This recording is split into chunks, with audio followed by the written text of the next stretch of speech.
Hey guys, Sick Mortician here. So I wanted to maybe do like a book review, like as frequently as possible. And so the book that I just finished was actually Confessions of a Funeral Director by Caleb Wilde.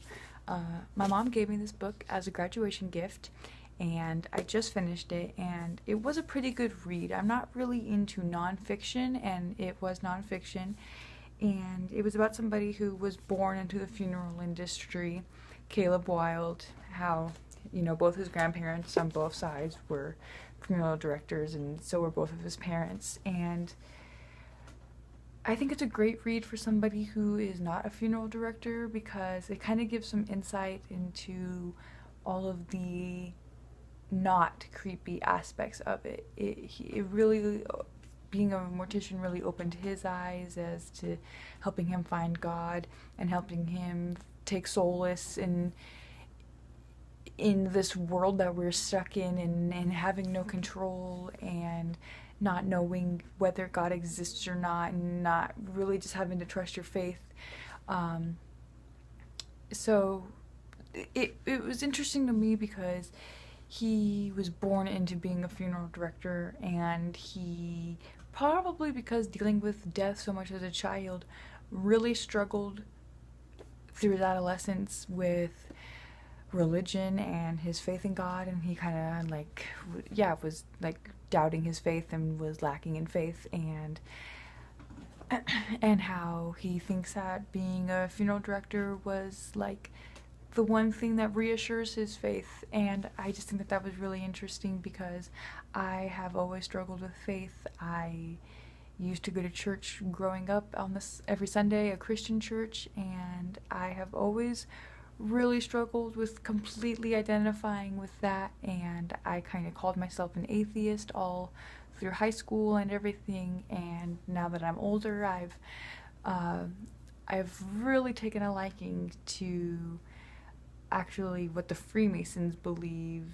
They were like the kind of forefront of the idea that I discovered, and that the Freemasons believe that God lives within all of us, and that we are all gods ourselves, and that we have this like crazy divine power that some of us know is there, and we tap into on a regular basis, and it's all just about exercising that divine power and the divinity within, and just mind over matter and like laws of attraction, and how honestly we have such control over this entire world, the environment, the community, the atmosphere, like emotionally. I mean, if you're gonna have a bad day, it's because you let yourself have a bad day. And honestly, I don't think praying for a good day tomorrow is what gets it.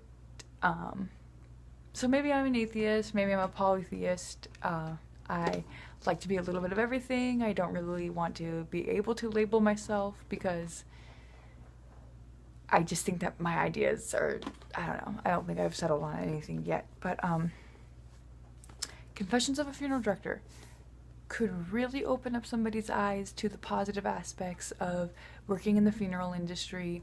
And just, it's so great to be able to outreach to your community in such a hands-on way, and to be able to help people directly who immediately need your help, and to be the rock for somebody in one of the hardest times of their life possibly.